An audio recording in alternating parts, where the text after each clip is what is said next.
마태복음 13장 44절 함께 보겠습니다. 마태복음? 네. 13장 44절, 45절, 46절. 정신이 같은 생각. 13장이요? 마태복음 13장 44절부터 46절. 자, 함께 읽어보겠습니다. 천국은 마치 밭에 감추인 보화 같으니. 몇 절이라고요? 13장 44절에서 46절. 천국은 마치 밭에 감추인 보화 같으니 사람이 이를 발견하는 것 숨겨두고 기뻐하며 돌아가서 자기의 소유를 다 팔아 그 밭을 사느니라.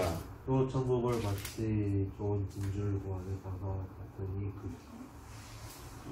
45절 했고요. 45절 45절 이해 왔었군 예수나 33장 마태복음, 마가복음이 아니고 잘못까지 안 했지만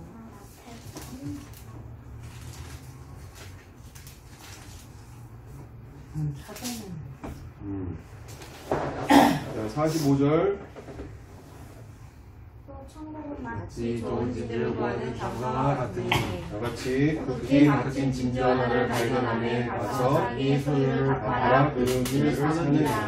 아멘. 아멘.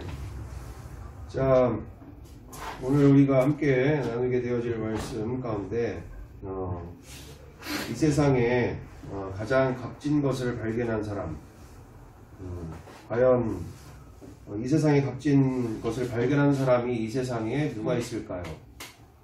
이 세상에 가장 값진 것을 발견한 사람? 내가 알기로 그러니까 뭘 발견했는데 부자가 됐어? 어? 무슨 돈? 이 갑부 중에는 많은 경우가 바다에 보물선을 발견하는 사람도 있고요. 또는 이렇게 땅 속에 묻혀 있는 이런 보물을 발견한 사람도 있고, 또는 금광을 발견해서 또는 사금을 캐서 뭐 이런 경우들이 이제 많은 경우 한순간에 일확부자가 되어지는 상황들이 있습니다. 그러면서 특별히 오늘 얘기하게 되어지는 바가 케냐인가 어딘가 정확하게 모르겠는데 그 유레카라는 다이아몬드를 발견한 사람이 있어요. 유레카라고 하는 다이아몬드를 발견한 사람이 있다. 그 사람이 발견한 그 보물은 그 다이아몬드는 이렇게 강가에서 이 동굴에서 흘러나오는 그 강가에서 나온 보석을 발견했어요. 그 맨 처음에는 그것이 다이아몬드인 줄 모르고 그냥 일반 돌인 줄 알고 이렇게 어떤 사람에게 매매를 한 것도 아니고 그냥 줘버렸어. 근데 그 사람이 그것을 뭘로 발견했다? 이게 다이아몬드라는 것을 발견하고서 그것을 정말 가져다가 그걸 세공을 해가지고 했더니 거의 600억 가까이 되어지는 이런 다이아몬드를 발견하게 된 거죠. 그러니까 말 그대로 오늘 말씀 천국은 마치 밭에 감추인 보화 같으니 라는 말은 무슨 말이에요? 천국을 아무나 발견할 수 없다라는 거죠. 감추인 보화다라는 거예요. 감추인 보화. 그래서 감춰있다는 건 뭐예요? 감춰있다는 것은 일반 사람들이 발견하지 못하는 깊은 곳에 감춰져 있기에 그것에 대하여서 깊이 발견하려고 하는 이가 바로 그 감추인 보화를 발견하게 되었습니다. 일반 사람들은 그것이 무슨 소리인지 자체도, 그리고 그것에 그와 같은 엄청난 보화가 있는 것 자체도 관심이 없는 채 살아가게 되어진다라는 거죠. 그래서 오늘 마치 밭에 감추인 보화 같으니 사람이 이를 발견한 후 숨겨두고 기뻐하며 돌아가서 자기의 소유를 다 팔아 그 밭을 사느니라. 여기에 나오는 인간이 발견하게 되어지는 천국은, 그러니까 우리가 가장 발견하고 싶은 것이, 인간의 가장 근본적인 추구와 갈구는 뭘까요? 이 세상에서 행복하게 살고 싶다. 정말 돈 걱정, 자녀 걱정, 노후 걱정, 여러 걱정과 함께 이 세상에서 수고하고 어렵고 슬픔인 이 세상 가운데서 정말 행복하게 좀 천국처럼 살고 싶다. 이게 인간의 근본적인 갈구라는 것이죠. 하지만 오늘 그 갈구하는 사람들이 이처럼 그 갈구하는 것을 발견할 때 그것은 감추인 보화다라고 얘기하는 거죠. 감추인 보화다. 이 세상에서 천국을 발견하는 사람들, 죽어서만 천국을 발견하는 게 아니라 이 세상에서부터 천국을 발견하는 사람들이 결국은 이것은 감추인 보화다. 아무나 천국을 만나고 누리는 삶이 아니다라는 거예요. 그리고 그 천국의 감추인 보화를 발견한 사람은 숨겨두고 기뻐하면서 돌아가서 자기의 소유를 다 팔아 그 밭을 사고 싶을 정도로 일순간으로 천국을 맛보고 누리는 삶이 아닌 그것을 계속적으로 맛보고 누리고 싶어서 자기의 일평생을, 자기의 모든 소유를 다 팔아서 그 밭을, 천국을 누리고 싶어하는 사람이다 라는 것입니다. 그래서 정말 천국은 아무나 발견하는 것이 아닌 감추인 보화이기에 이처럼 발견한 사람은 너무나 기뻐한다. 그냥 발견한 걸로만 끝이 아니라 있나 보네 이 정도가 아니라 진짜 발견한 사람은 당연히 감정과 충격 속에서 당연히 유레카가 되게 된 거죠. 그 유레카 다이아몬드라는 말은 말 그대로 발견했다는 뜻이잖아. 응? 그 사람은 맨 처음에 있던 그 강가에서 주웠던 사람은 그런 소리 자체가 없었던 거고, 발견할 당시에 그런 자체가 느껴지지 없는 그냥 돌덩어리로만 생각하고 맨 처음에 줄 때도 그냥 돌덩어리, 이쁜 돌덩어리다 그래서 준 것뿐인 거죠. 근데 그것을 진짜 이 가치를 발견한 사람은 자기가 그걸 가서 이렇게 세팅을 해가지고 정말 600억 이상의, 그 당시에 600억이니까 지금으로 따지면 몇 배나 가치가 있는 어마어마한 다이아몬드를 만나게 되는 거죠. 자, 그것처럼 아무리 그것이 소중하고 가치 있다고 해도 그것을 발견하지 못한 사람들은 이렇게 그 가치를 만나지 못하는, 그리고 누리지 못하는 삶이 되어진다. 그리고 두 번째 45절 46절에도 또 천국은 마치 진주를 구하는 장사와 같으니 극히 값진 진주 하나를 발견함에 가서 자기의 소유를 다 팔아 그 진주를 사느니라. 여기에도 무슨 말입니까? 천국은 마치 좋은 진주를 구하는 장사와 같으니, 찾아다녔단 얘기예요. 정말 이 천국을 발견하고자 값진 좋은 진주를 구하는 장사와 같이 막 찾아다녔다라는 얘기예요.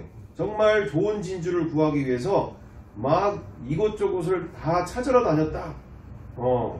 그럴 때 극히 값진 진주, 그냥 값진 진주 정도가 아니라 극히 값진 진주를 발견함에 가서 자기의 소유를 다 팔아 그 진주를 사느니라. 그러니까 어느 정도의 금액 정도 가지고 하는 게 아니라 자기의 모든 것을 다 끄집어내서 그 진주를 사게 되어진다라는 거야. 진짜 천국을 발견하게 되어지고, 그 천국의 가치를 아는 사람들은 자기의 모든 소유를 다 팔아가지고 그러니까 그 진주를 사게 되어진다라는 거예요. 정말 그러지 않겠어요? 그 가치를 진짜 아는 사람은 돈이 부족해도 자기의 집에 있는 모든 걸 다 팔아서까지 정말 그렇게 그 진주를 사고 싶어서, 그리고 자기가 원하는 것을 사고 싶어서 안달이 나겠다라는 것이죠.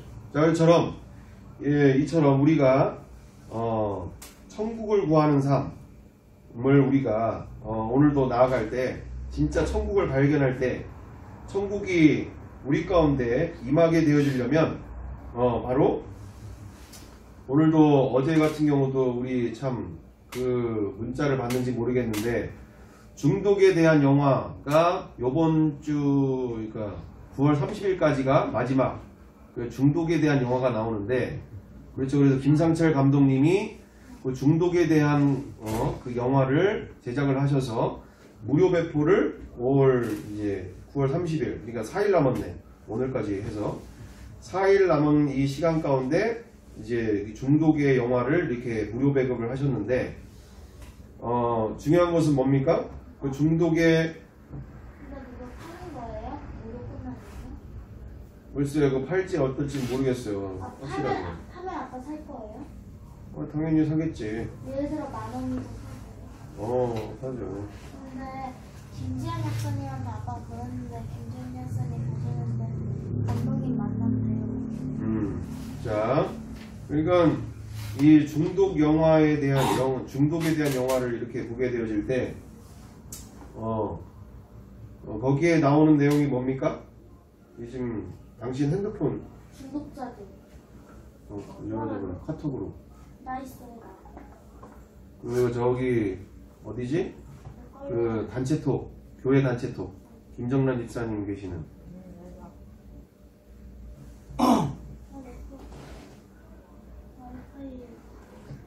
감독님 마스크를 쓰려면 쓰고 벗으려면 벗고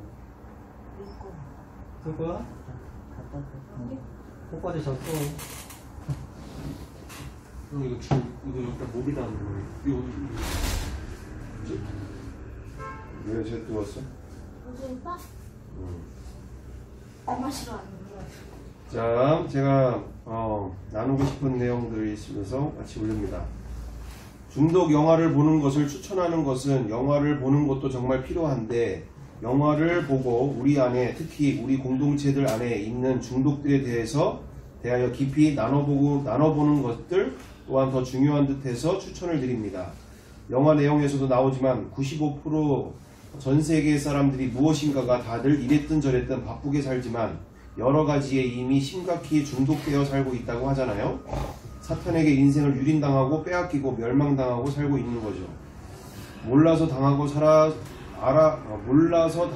알아서도 당하고 살 정도로 우리 안에 여러 중독들이 심각하다는 뜻입니다.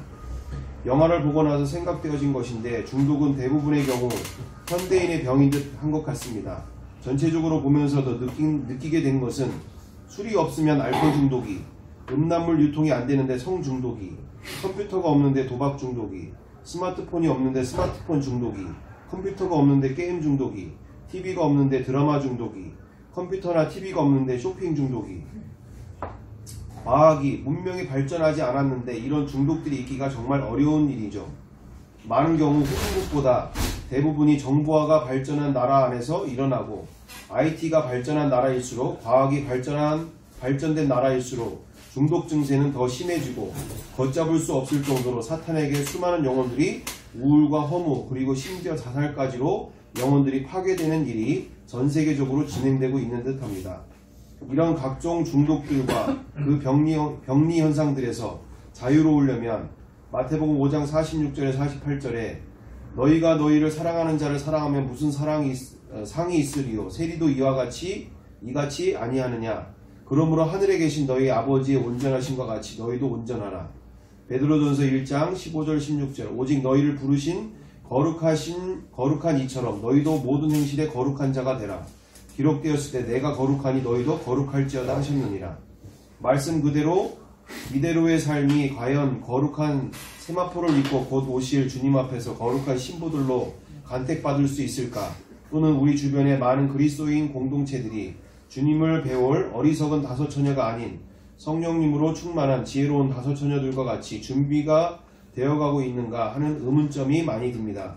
나와 우리 공동체들이 살아가고 있는 지금의 영적 상황들을 정확히 인지하고 부활하신 주님과의 연합 가운데 복음과 믿음 안에서 필요한 것들을 취하는 것 외에 각종 미디어와 스마트 기기들에 대하여 상당한 절제가 요구되고 우리 공동체들 안에 이에 대한 많은 이야기들이 서로 간에 많은 시간들을 거쳐서 이야기되어야 하지 않을까 생각되어집니다.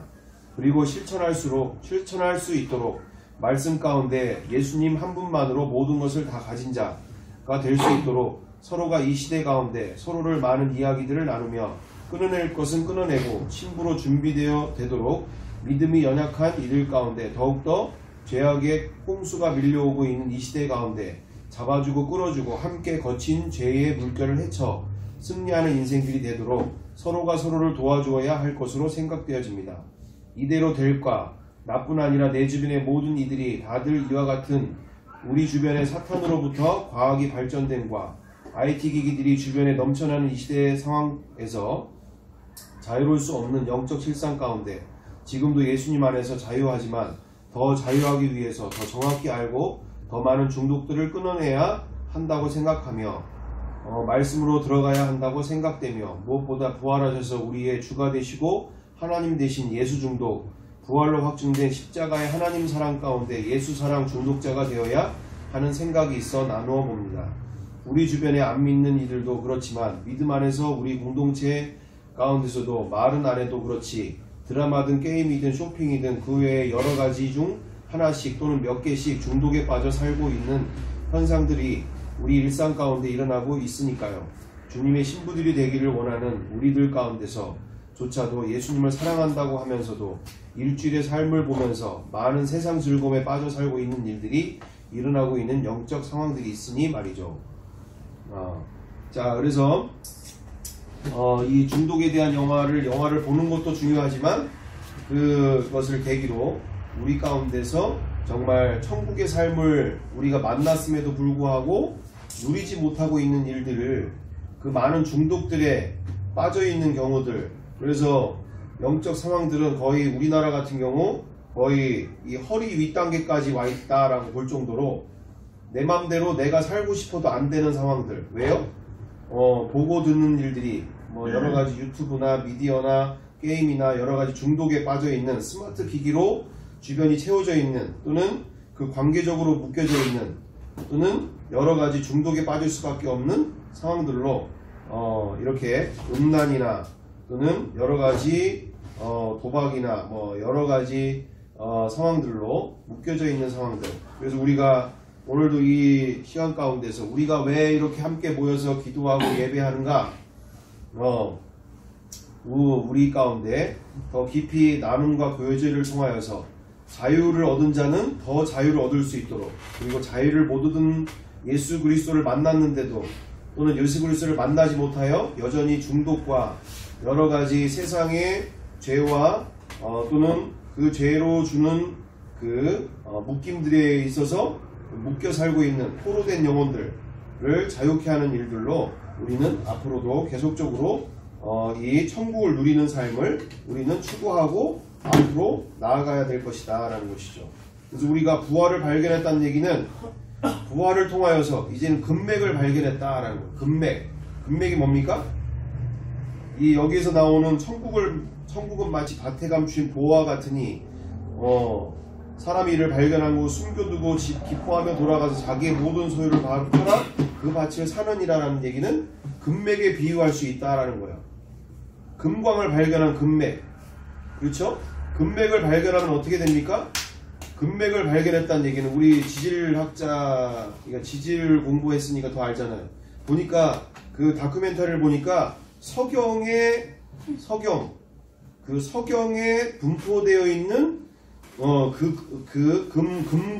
금맥일수록 그 안에 들어가면 들어갈수록 엄청난 금이 매장되어 있는 것들을 찾을 수 있다라고 그러더라고요. 전문가 40년 넘게 그 금광에서 일을 하는 또는 금맥을 또는 금광을 찾는 분들 이렇게 그러니까 이제 다큐멘터리를 보니까 서경의 그 검은 띠에 반짝반짝 빛나는 그 금을 발견할수록 그 안에 이게 금광으로서의 가치가 있느냐 없느냐를 결정한다. 내지는 어찌됐든 그렇게 그 금광을 가치 있느냐 없느냐를 판단할 때 있어서 그 금맥을 정확하게 발견하느냐 못 발견하느냐에 따라서 그 금광을 계속 몇십 년 동안 그걸 가지고 금광을 발견할 것이냐 말 것이냐를 결정한다라는 얘기를 하더라고요. 그러니까 무엇입니까? 우리가 부활을 발견했다는 얘기는 지금 천국으로 들어갈 수 있는 금광, 금맥을 발견했다라는 거예요. 금맥. 왜? 확실한 물증이니까. 우리 뜬구름 잡는 이야기가 아니까. 전에도 얘기한 것처럼 내가 지금도 부활이 가짜라면 지금 당장 목사를 그만두고 세상 즐거움으로 내 마음대로 살고 싶은 인생이다라는 거예요. 나도. 왜? 가짜에다가 왜 인생을 거냐 이거예요. 진짜고 사실이고 역사니까 여기에다가 내 인생을 거는 거죠. 그처럼 게임 목사님이 게임 중독자라서 그거 목에 그만두셨다 했잖아요. 와이프가 아이들을 데리고 이제 목사님 떠나서 이제 목사님도 어디에? 게임 중독에 뭐 얘기 안 하시고 뭐 그 자랑이라고 아니, 지금 목회를 안 하신다고. 아니 어디 교회? 아니 그분이 다니셨던 교회? 아는 분이래. 아는 분이? 아는 분이. 목사라고 해도 이 금맥을 발견하지 못하면 인생이 미치지 못하면 자기 인생을 못 거는 거예요. 그냥 딸이 6살이에요. 그분에게 있어서는 게임이 자기 인생의 즐거움이니까 인생을 거기다 거는 거고. 그래 더워? 여튼 자기가 스스로 헤어나고 싶어도 헤어나지 못하는 중독에 거쳐서 자기도 안 해야 되는 걸 아는데도 헤어나질 못하니까 중독이 그거잖아요. 자기 머리로 다 알아. 이거 하면 자기 인생 망치는 거 아는데도 못 빠져나오잖아요. 그러니까 어찌됐든 이게 포로되어 있는 영혼인데 어찌됐든 목사라고 해도 그것이 예외가 아니다. 자, 그래서 오늘 우리가 나누게 되어지는 바는 우리가 지금 금맥을 발견했다. 근데 금맥을 발견한 걸로만 끝나는 게 아니라 계속 파들어가고 그것의 끝을 향하여서 계속적으로 우리가 부활하신 예수님을 만났는데도 알았는데도 만났는데도 내가 천국을 누리지 못하고 있다. 그럼 아직 진짜가 아니라는 거예요. 뭔가 착각하고 살면 안 된다는 거죠. 그럼 뭐 지금 발견했다고 해서 그게 천국을 사라져야지. 예수님이 하나님이신 그분이 내 안에 사시는데 내가 지금 천국을 누리지 못하고 뭔가 지금 중독에 빠져서 뭔가 뭐 여러 가지로 내가 지금 그렇게 묶여 지내고 있다? 발견한 것이고 지금 과정인 것이지 우리는 끊임없이 계속적으로 전진하고 또한 끊임없이 파고 들어가야 된다라는 것이죠. 오늘 내가 천국을 누리지 못하고 있는데 그게 옛날 내가 천국을 누리다 하는 게 그게 무슨 가치가 있고 의미가 있냐예요.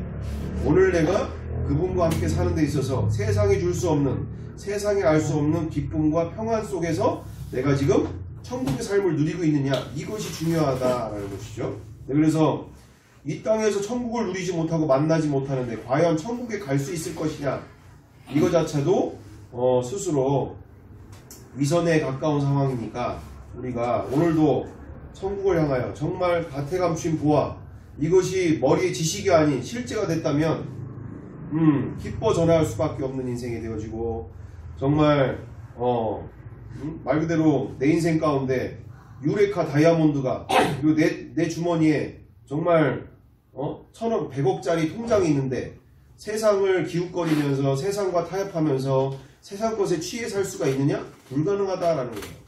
진짜 예수님을 만난 사람들은 이 세상은 알 수도 줄 수도 없는 평안 속에 기쁨 속에 세상을 다 가진 자로 살게 되어진다. 우리 마지막으로 고린도후서 6장 9절 10절을 보겠습니다. 그래서 사도 바울은 진짜 예수님 안에 있는 부활을 발견하고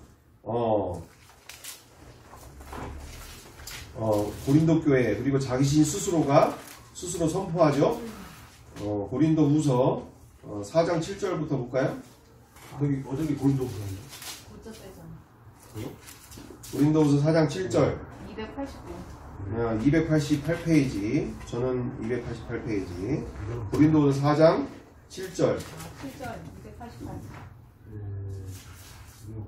4장 7절 넘겨지. 고린가?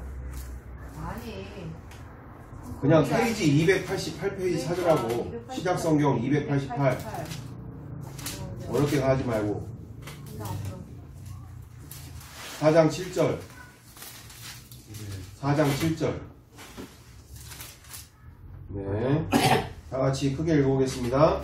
우리가 이 보배를 질그릇에 가졌으니 이는 심히 큰 능력은 하나님께 있고 우리에게 있지 아니함을 알게 하려 함이라. 아멘.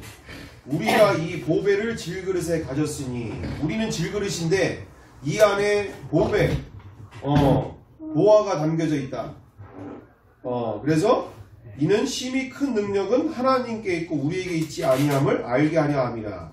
우리가 살아가는 인생이 아니라 내 안에 그 보화 되신 그분을 통하여서 그 기쁨 속에 그 가치를 만나고 그 보화가 지식이 아닌 실제가 되어질 때 이 세상을 살아갈 수가 있다. 그 능력으로 살아갈 수 있다. 자, 그래서 그 보배의 능력을 만난 고린도후서 6장 9절 10절에 사도 바울의 고백이 무엇이라고 합니까? 그 보배를 만난, 그 비밀을 만난 그리스도 안에, 사도 바울 안에 6장 9절 10절 다 같이 읽어보겠습니다. 무명한 자 같으나 유명한 자요, 죽은 자 같으나 보라 우리가 살아있고, 징계를 받는 자 같으나 죽임을 당하지 아니하고, 근심하는 자 같으나 항상 기뻐하고, 가진 자 같으나 많은 사람을 부유하게 하고, 아무것도 없는 자 같으나 모든 것을 가진 자로다. 아멘. 사도 바울이 되기 전에 사울로서 가말리알 문화에 성공이 보장되어 있는 바리새인 중에 바리새인이었잖아요. 우리 지금 얘기하면 서울대 출신의, 지금 목회자들로 얘기하면 총신대 출신의, 가문 대대로가 총신대 출신의 아주 성공, 큰 교회에 대단한 능력을 가지고 있는 국회의원 저리 가라 할 정도의 신정국가의 아주 리더 그룹에 있었던 사울이었다. 그렇지만 그가 그 모든 것을 한순간에 다 버리고 로마 시민권까지 다 버려버리고 그가 예수님을 믿는 믿음 안에서 그 모든 것을 배설물로 여김과 함께 여기 고린도 교회의 성도들에게 뭐라고 얘기합니까? 예수 부자 되라 이거예요. 세상 부자 필요 없다. 예수 부자 되라. 그러면서 그 예수를 만난 영혼들이 10절에 근심하는 자 같으나 항상 기뻐하고, 가난한 자 같으나 많은 사람을 부유하게 하고, 아무것도 없는 자 같으나 모든 것을 가진 자로다. 창조주가 내 안에 들어오신, 창조주와 함께하는 인생, 이 온 우주 만물의 주인 되시는 분이 내 안에 들어오셔서 나와 함께 하시는 인생 가운데 근심하는 것 같으나 항상 기뻐하고, 가난한 자 같으나 많은 사람을 부유하게 하고, 아무것도 없는 자 같으나 모든 것을 가진 자가 되었다. 그래서 골로새서 2장 3절에 뭐라고 되어 있습니까? 골로새서 2장 3절. 골로새서 2장 3절, 2장 2절 3절. 결국에 사도 바울이 또한 다시 고백합니다. 몇 절이요? 골로새서 2장 2절 3절. 이는 다같이 함께 읽어볼게요. 이는 그들로 마음의 위안을 받고 사랑 안에서 연합하여 확실한 이해의 모든 풍성함과 하나님의 비밀인 그리스도를 깨닫게 하려 함이니 그 안에는 지혜와 지식의 모든 보화가 감춰져 있느니라. 아멘. 하나님의 풍성하신, 그리고 하나님의 비밀인 그리스도를 깨달아라. 그리스도를 깨달아라. 비밀이 뭐예요? 미스테리온. 미스테리라잖아요. 미스테리. 앞에다 놓고도 이게 뭔지를 모르는 게 비밀이다. 그래서 누군가가 그거를 꼭 다시 설명해줘야만이 이 가치를 알고 이것이 무엇인지를 알게 되어지는 것처럼 비밀인 그리스도를 깨닫게 하름이니 그 안에는 뭐가 있다? 이 세상의 지혜와 지식의 모든 보화가 이 세상의 모든 것이 그리스도 안에 감춰져 있다. 감춰져 있다는 얘기 무슨 뜻이에요? 파내지 않으면, 그걸 들춰내지 않으면 그 안에 뭐가 있는지를 발견할 수가 없는, 감춰져 있다. 그래서 오늘 우리가 결론적으로 정확하게 확인되어지는 바가 무엇입니까? 정말 우리가 예수 그리스도, 예수님이 누구신지를 부활로 발견해 나가는, 그리고 십자가에 누가 죽으셨는지를 발견해 나가는 그리스도 안에 있는 이 어마어마한 비밀, 그리고 그 안에 있는 풍성하심, 그 안에 있는 모든 것을 가진 자가 되어지는 비밀, 그리고 이 세상의 모든 지혜와 지식의 보화가 감춰져 있는 이 예수 그리스도를 우리가 발견하고 함께 이 금광을 발견해서 금맥을 따라서 계속 금광을 향하여 이 일평생을 파내려가는 작업들은 우리가 쉬지 아니하고 앞으로 계속적으로 책과 영화나 말씀 가운데서 그리고 모든 경로를 통하여서 우리가 더욱더 발견해 나가고 우리가 누리는 그 풍성한 인생을 누리는 천국을 누리는 인생으로 우리가 살아가야 될 줄 믿습니다. 그래서 앞으로의 시간들 가운데서도 더욱더 이와 같은 믿음을 우리가 찾고 구하면서 끊임없이 우리가 이 천국을 누리는 우리 천국이 내 안에서 실제가 되기를 우리가 간절히 구하는 우리의 삶 되기를 간절히 구합니다. 함께 기도하겠습니다. 함께 기도합니다.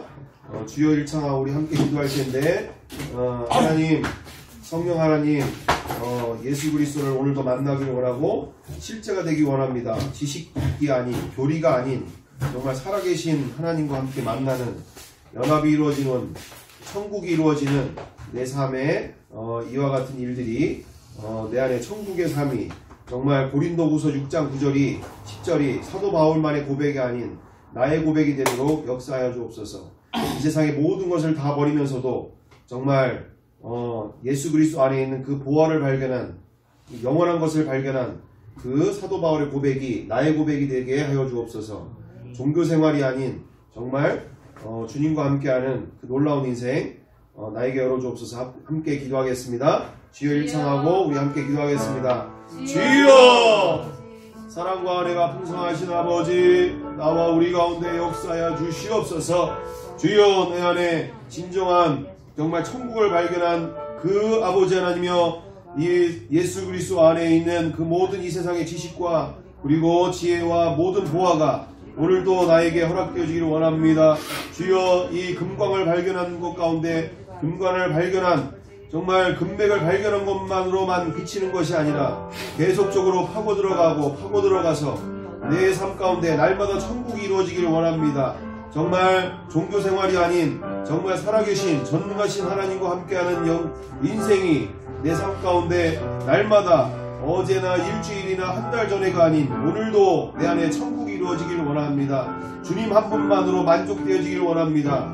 이 세상 정말 부귀영화보다, 이 세상 그 어떤 것보다 주님 한 분만으로 만족되어지는 정말 아무것도 없는 자 같으나 모든 것을 가진 자가 되어지고, 근심한 자 같으나 항상 기뻐하며, 정말 가난한 자 같으나 모든 사람을 부유케 할 그 능력, 복음 안의 능력, 주 예수 그리스도 안에 있는 그 능력 오늘도 나에게 부어 주시옵소서. 우리 가운데 부어 주시옵소서. 역사하여 주시옵소서.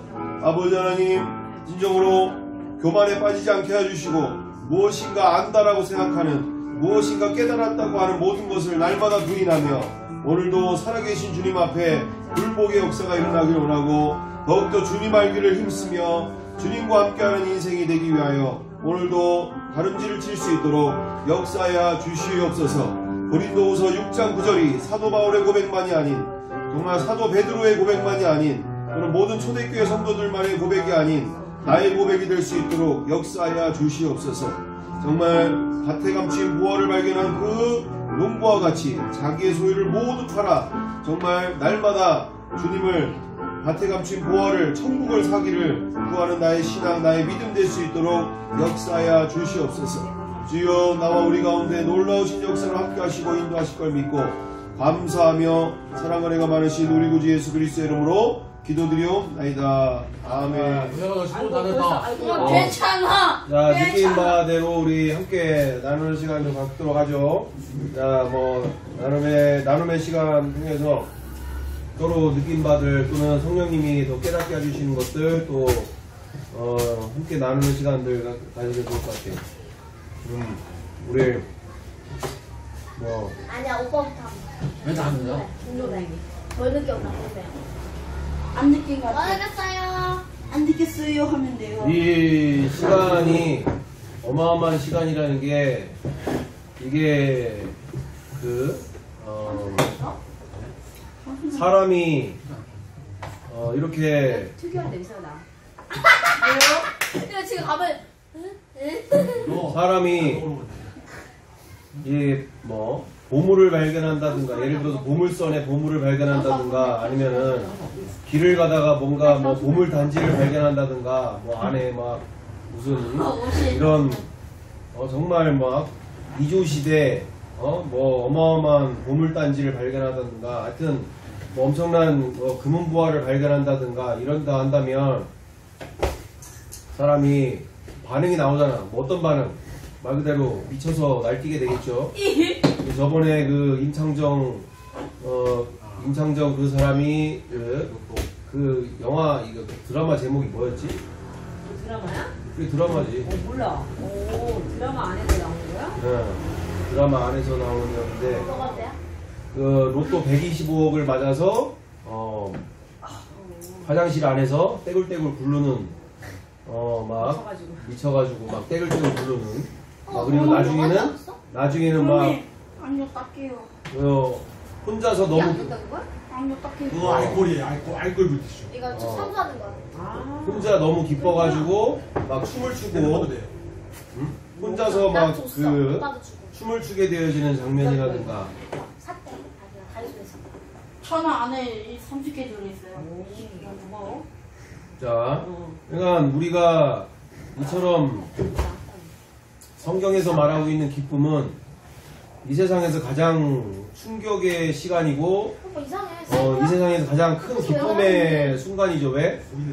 하지 마. 우리 부모님이 만약에 뭐 돌아가셨는데 3일 만에 다시 살아서 다시 나에게 나타나셨다라고 한다면 그것만큼 또 기쁜 일이 없는 것과 함께 정말 그게 그냥 뭐 아무것도 아닌 사건이 아니듯이 너무나 기쁜 나머지 모든 사람들에게 막 알리게 되어지거나 뭐 이런 일들이 벌어지게 되어지는 너무 기쁨의 순간이 되어지는 건데 우리는 부활을 믿는다고 하면서도 아무 일도 일어나지 않는 뭐 이게 지식적이고 교리적인 상황 그러니까 실제적인 사건이 아니고 그냥 교리적인 상황들로 그런 상황들로 우리 가운데 우리가 네, 교회 갈게. 부활을 믿고 있다고 하는데 사실은 부활을 믿고 있다고 하는데 사실은 지식적으로 믿고 있는 됐어. 요일마다 맨날 온대. 요일마다. 지식적으로 믿고 요일마다 놀러 있는 온대. 그런 상황일 뿐이다. 이게 지금 우리가 여기까지 오면서 확인한 상황이잖아요. 부활을 믿어야 크리스찬인데 그리스도인인데 실상으로 봤더니 부활을 안 믿고 있더라.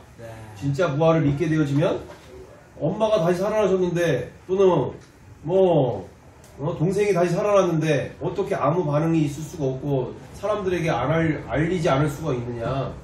고기 먹을 때 닦아줘야 돼. 그래요?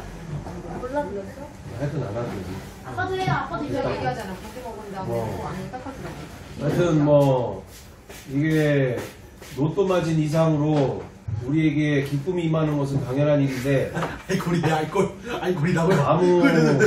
아무 느낌이 없는 인류 역사에 이처럼 기쁜 순간이 어딨냐? 응? 인류 역사에 죽음을 이기고 죽음을 깨뜨리고 영원히 살 수 있는 길이 열린 게 예수님 말고 무슨 다른 길이 있고 무슨 생명이 있느냐? 이것만큼 기쁜 일이 있느냐? 죽음을 내가 죽음의 문제를 해결받았다고 하는데 이것만치 기쁜 일이 어디 있냐?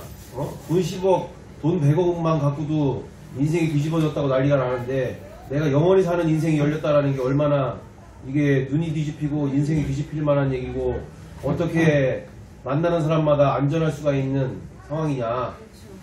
근데 우리는 아무 일도 일어나지 않으면 내지는 그냥 형식적으로 하고 있는 것에 대해서 전혀 이것이 문제성을 인지하지 못하고 있는. 자, 그래서 이런 부분들에 대해서 지금 이 금맥을 발견했다. 예수님의 부활을 통해서 예수님이 누구신지 바테감추인 부활을 발견했다고 할 때 앞으로 이게 얼마나 어마어마한 사건인 것인지 그리고 이것을 통해서 정말 이 인류사에서 그토록 수십억 수백억의 사람들이 만나고 싶어 했던 그 기쁨의 순간 정말 해결받고 싶었던 그 순간 그 15세기 16세기의 그 니체 칸트 내지는 뭐 수많은 이성과 그 철학자들이 이 죽음의 문제를 해결하고 싶었고 답을 얻고 싶었는데 답을 못 얻었고 다 그렇게 죽음으로 끝날 수밖에 없는 상황들. 그리고 수많은 철학자들이 해결하고 싶었던 이 죽음의 문제. 우리가 지금 그 길로 가면서 하루하루 정말 어마어마한 승리의 인생을 우리가 살게 되는 이 과정들로 가고 있는 거기 때문에 이게 단순하게 뭐 그런가 보지 뭐 이렇게 하고서 끝날 일이 아니라 우리가 지금 금맥을 발견해서 금맥을 가지고 이게 지금 계속 파고 들어가고 있다. 이 점에 대해서 서로 느낀 바들을 좀 얘기해 주면 좋겠어요. 오빠부터 자세 감추인 그 보화를 발견한 그리고 아까 그 뭐지? 그 말씀 중에 뭐 있었지? 그 진주 장사가 발견한 거죠. 그러니까 그 진주 장사는 늘 뭔가를 발견하려고 달렸던 사람들이잖아. 값싼 진주를 찾아다니는 거지. 값싼 진주를 찾으러 다니는. 그러니까 찾으러 다녔던 사람들이 발견을 한다. 그냥 뭐 아무것도 안 하고 있는 사람들은 원래부터 못 찾는 거야. 원래가. 근데 원래도 꾸준히 뭔가를 찾고 정말 이렇게 했던 분들이 찾는 것 같은 말씀 오늘 그걸 알았네. 밭에 감추인 보아. 그걸 오늘 새롭게 또 그걸 주게 됐네요. 그러니까는 늘 연구하고 뭔가 이제 예수님이 라는 그 분에 대해서 우리가 말씀을 통해서 계속 이렇게 찾던 사람들은 언젠간 찾는 거야. 그분을 만나는 거야. 근데 별로 관심도 없었던 사람들한테는 그냥 뭐 찾으려는 노력도 하지 않고 여기 내용이 다 같은 상황이잖아요. 지금 그 마태복음 13장 44절 이후절도 그렇고 아까 지금 그 어디지 골로새서 2장 3절도 비밀 그리고 감추어 있는 것에 대해서 그리고 또 아까 지금 어디였지? 고린도후서 4장 7절 그래서 거기도 감추어 있다라고 얘기를 하는 상황인 거고 그냥 이게 찾고 구하고 문을 두드리지 않으면 찾아지지 않고 구해지지 않고 열리지가 않는. 그래서 교회를 다니고 예수를 믿는다고 하는데도 20년, 30년, 50년을 다녔는데도 기쁨이 없는 채 신앙생활하는 건 불가능하다. 그냥 그건 종교생활이다라고. 종교생활. 그지? 그냥 천국 가고 싶어서 그냥 뭐 보험 들어놓듯이 이렇게 다니는 상황인 거지. 진짜 예수님을 만난 상황은 아닌. 저기 뭐야 일단은 비크리스찬님 입장에서 보면 주변에 믿는 사람과 안 믿는 사람들을 볼 거 아니에요. 그죠? 그런데 한번 정경재 주변에 그래도 만났던 사람들 중에 진짜 크리스찬이라고 하면서도 진짜 안 믿는 사람과 같은 사람이 있죠. 어떤 면에서 안 좋은 쪽으로 아니면 좋은 쪽으로? 지금 안 좋은 쪽으로 얘기하는 거지. 안 좋은 쪽으로 바라는 거예요? 저 사람은 예수님 믿으면서 저런 내가 알고 있는 그 크리스찬의 모습이 아닌데 뭐 이런 거. 저는 내가 좀 전에 든 생각인데 그 얘기가 연동해서 이제 얘기를 하자면 이런 얘기를 하기 이전에 먼저 이런 교회 쪽에 뭐 전체적이든 소규모적이든 8.19 집회에 나왔던 그런 사람들에 대한 먼저 비판부터 해야 되고 정리를 하고서는 얘기를 해야 하는 게 순서가 아닐까. 어디? 파리로? 뭐 순서적으로는 내가 굳이 뭐라는 건 아닌데 굳이 얘기를 하려면 순서적으로는 그게 맞다고 보고 그런 비판도 활발하게 많이 있어야 될 것 같다는 생각이 들어요. 나는 당연히 하고 있는 줄 알았더니 거의 쉬쉬하는 분위기가. 어디서? 교회에서? 어? 교회에서? 교회에서 쉬쉬한 우리는 모르지 뭐 다른 교회는 어떤지 모르겠고 우리 교회는 그래도 그거에 대해서 얘기하잖아. 공론화에서 얘기를 꺼내야 되는데 굳이 안 하려고 하는 분위기가 대체적으로.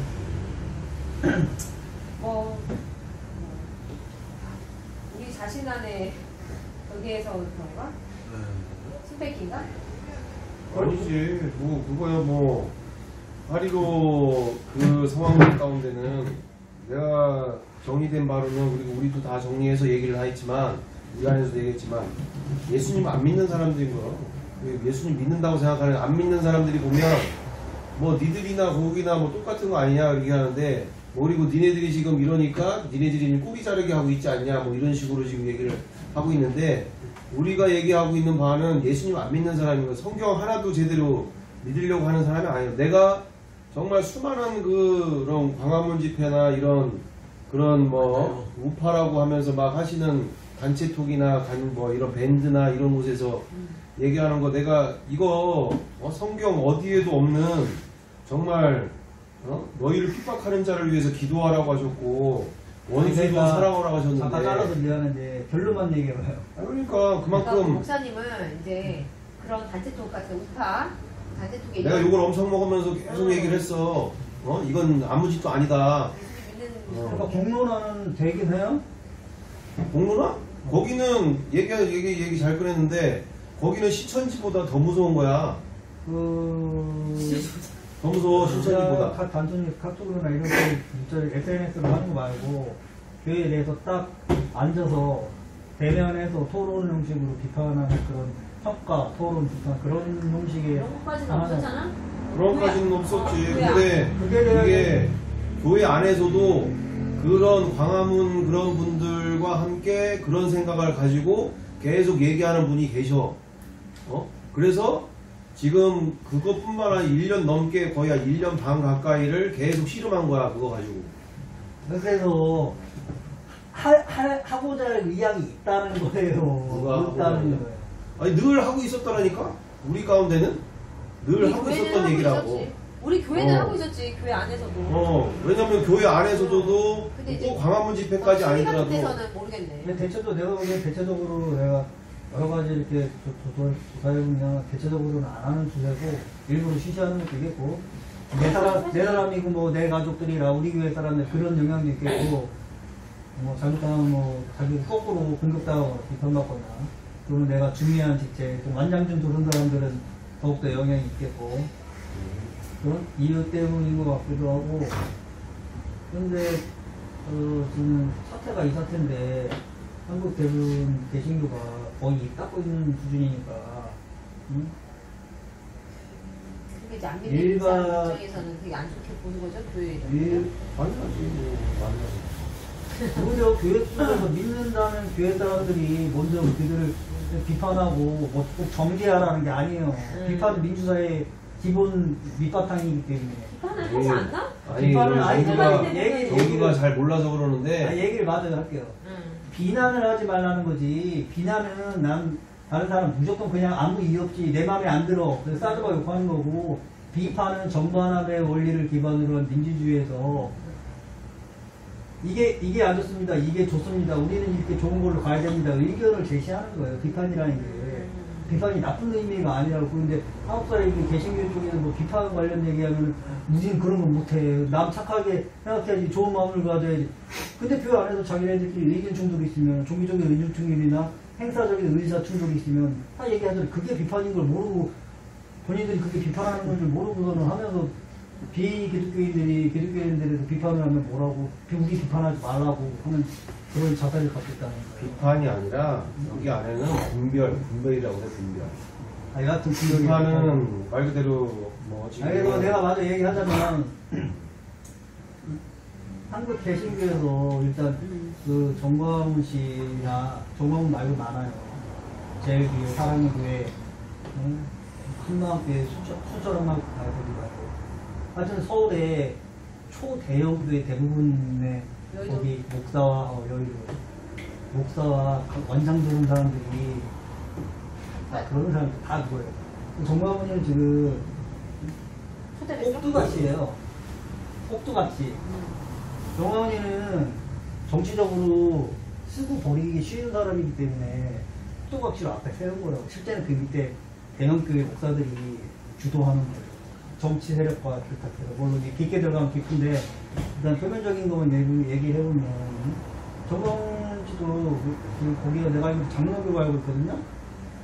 그러면 개신교파인데 개신교끼리 비판을 하든 비난을 하든 간에 뭔가 정리를 해야지 본인들 종교적으로도 뭔가 득이 되겠고 그거 아니라도 한국은 들어봐요. 뭐 얘기하는지 모르겠어. 아니까 무슨 얘기하는 줄 알겠는데 그러니까 들어봐요. 본인들끼리 정리하고 얘기하라. 첫째, 본인들끼리 정리하고 나한테 그런 걸 묻는 게 순서가 아니냐.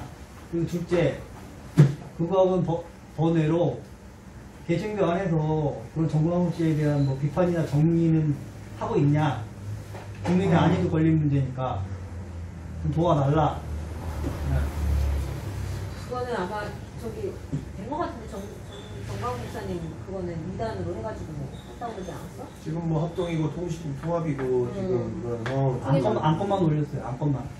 뭐 안건 올리든 어찌됐든 그런 상황으로 가고 있는 건데 문제는 그러니까 모르는 사람들은 뭐 이제 그런 부분만 겉에 있는 부분만 보고 얘기를 하는 건 상황인데 실질적으로 안을 개신교가 어떤 구조인지를 모르는 사람들은 그렇게 얘기를 한다고. 근데 정확하게 아는 사람은 그런 얘기를 할 상황도 안 돼. 왜냐면 지금 얘기한 것처럼 기독교 자체가 그러니까 한국 개신교 자체가 2단이야. 성경상으로 분류를 해보면. 맞아요. 왜? 부활하신 예수님을 통하여 자신의 이 주와 하나님으로 믿는 이들을 통하여서 교회가 세워지는 건데 지금 한국교회 안에 1517년 정도의 종교개혁으로 개신교가 출발을 했단 말이야. 그러니까 뿌리 자체가 천주교에서 이렇게 새롭게 프로테스탄트에서 나온 거지. 이렇게 지금 내가 얘기한 우리가 지금 전하고 있는 우리가 나누고 있는 내용은 원래 이 초대교회 신앙의 원뿌리란 말이야. 원뿌리.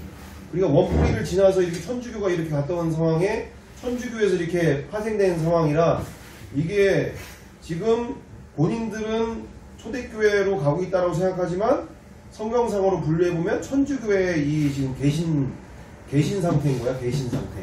결론은 그러니까 결론은 결국은 이 개신교 자체가 원래부터가 전통, 그러니까 진짜 아니라 모조품이란 말, 모조품. 모조품이니까 모조품 자체가 가지고 있는 그런 이제 이런 문제점들이 다 거기에 포함되어 있다가 이게 지금 정광훈 목사님 통해서 한 번에 다 터진 거야. 원래부터 갖고 있던 그 문제가. 이해가 돼? 네? 70년이나 됐는데 뭐가 70년?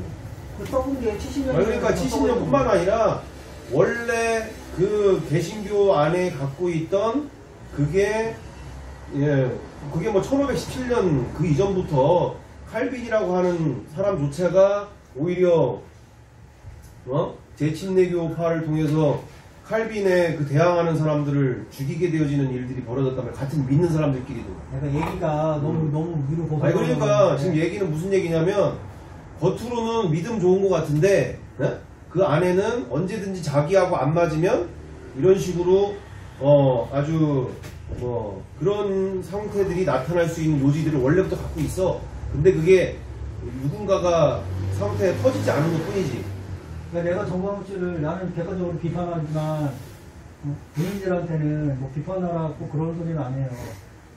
정광훈 씨에 대한 입장이 한국 개신교 내에서 어떤 입장으로 정리가 되고 있나.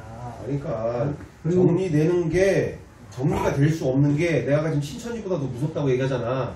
왜냐? 신천지는 바로 위에서 얘기하면 일사불란하게 거기에 다 따라. 그러니까 정리를 할 생각이 없다는 거예요. 정리가 안 돼. 된다는. 정리가 안 된다. 원래 구조 자체가. 그냥 내버려 두겠다. 내버려두는 게 아니라 당연히 잘못된 건 잘못됐다고 얘기를 하지. 근데 콧방귀도 안 낀다고. 안 되는 거 뭐 해도 안 되니까 그냥 얘기는 하는데 어차피 안 될 거 안다. 아니 얘기가 당연히 끊임없이 계속 우리가 사랑으로 품어야 될 일이지. 그거를 얘기는 계속 하지만 구조 자체가 원래 안 되는 구조를 갖고 있다. 왜? 저기도 그 종교 기자로 그 YTN에 하여튼 저기 하시는 분이 계시는데 그분도 그 얘기 하시는 거예요. 다른 사람들이 물어보잖아. 앵커 얘기하는 거요? 아니. YTN 전역 앵커 얘기하는 거요? 아니 전역 앵커가 아니라 그 종교 기자로 해가지고 한 전문적으로 이걸 다루는 기자가 분이 계시는데 내가 이름은 잘 생각이 안 나는데 그렇잖아. 이 사건 때문에 시사 저격이나 이런 데서 이제 다른 기자들이 이 기자분한테 물어보는 거야. 이 정광훈 이 상황들이 어떠냐라고 얘기할 때 그분도 얘기하는 게 신천지보다 더 무서운 거다. 왜? 신천지는 위에서 이만희 그분이 만약에 잘못했다 자기 사과한다 하면 다른 그 뭐 어디 다대오집하든 뭐든 전국에 있는 모든 신천지가 다 따라가. 왜? 하나로